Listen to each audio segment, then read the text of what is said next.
Hello and welcome to Falklands in Focus. I'm Chris Waters. Coming up on this programme. I'm here because I'm doing research for a book I'm writing on a ship called the Erebus. And the Erebus and its sister ship, the Terror, was the flagship on two of the most amazing polar journeys ever undertaken. This was beginning of the 19th century, so the sailing boats really. The interesting thing is if it's a draw, it turns out to be a draw, because that is just the toss of a coin. The returning officer will toss a coin, and somebody will call, and that's it. So it literally comes down to the side of a coin, whether Absolutely. Someone gets Absolutely. in over. Yeah. Oh wow, okay. So who decided on that rule? That seems a bit, pardon the pun, it seems a bit flippant. That's.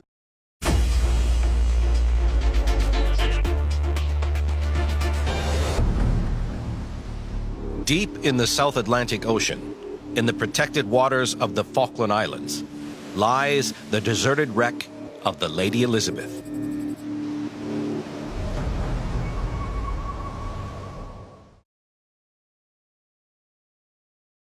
I think it is shocking that they have to do this, but at the same time, we all feel quite proud that we've actually got them in a house and we've got them off the street. And when you think back to the start and you look at the boys now, they're more settled and they know they're not sleeping in a car. Down in the Fitzroy Bay, I could see a column of smoke going off one of these ships which had come in that morning. And in my heart, I knew, I had a sinking feeling that the rest of my men were on that ship. Sure enough, I was told, get yourself back down to battalion headquarters. A lot of your men are wounded and they've been struggling to get ashore from the Galahad, which was in Fitzroy Sound. My husband was Gary Bingley. He was in 11 platoon in D Company 2 Para, and he was killed at Goose Green. So the last photos I have of him are taken at Sussex Mountain. So we're hoping today to walk from Sussex Mountain all the way to Goose Green. So it's like a bit of a pilgrimage of his last steps. It was just too hard. I think everybody deals with things in their own way. And for some people, watching the news comforts them, but from the time the first casualties came in, that was it for me. I just didn't watch it after that. It suddenly becomes a lot more real at that point. Absolutely. It really does. I got a knock on the door. It was the Sunday, so it was the 30th, we actually got told. And it was 8 o'clock in the morning. And I remember lying in bed thinking, if I just lie here, they'll go away. And I just lay there, and the next thought that came into my head was, well, they're only going to come back, so I'm going to have to answer the door at some point. I knew. I just knew. I knew he wasn't injured.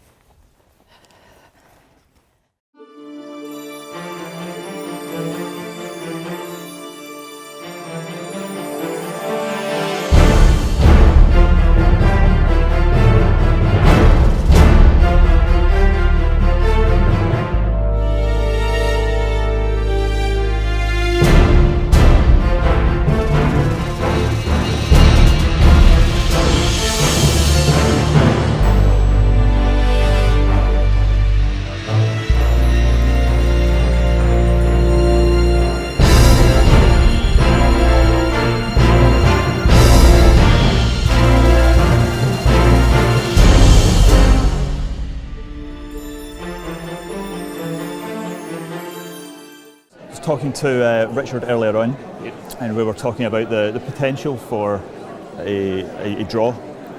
So if it, 2 people, 3 people, if it comes down to that and they have the same number of votes, they apparently, it's in legislation that you flip a coin. Yes. That sounds ridiculous to me. Would you choose heads or tails?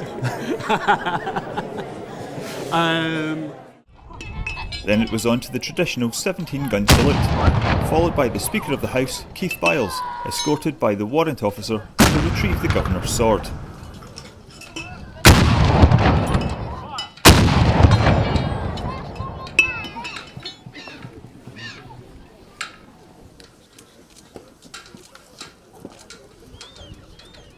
Now that it's all over, what memories will the Governor take away with him? The things that I will remember most are time spent with people here in the Falkland Islands, talking to people, participating in events. It's not all traditional though. There is a lot of modernity in this old ship, as I soon found out. This isn't the crow's nest here, is it? No, that's the radar. Okay, this is the radar. Very important for modern times. We've got even two. Richard Branson has issued a rallying cry to businesses across the world, challenging them to improve the critical state of the modern workforce. Or at least that's what he says on his website. Down here at Shore, Justin McPhee and his team have spent the last 100 days counting their steps and committing themselves to the Virgin Pulse Global Challenge. It's something that the company elsewhere in the world had taken part in for the last 4 years, and it's designed to promote workplace well-being, fitness, health, and just make people be physically more active in a world where we all sit behind desks and computers more and more. Actually rather proud of myself. I took a picture of some birds, rock shags they were, all lined up on a rock. Rather beautiful, about 14 of them.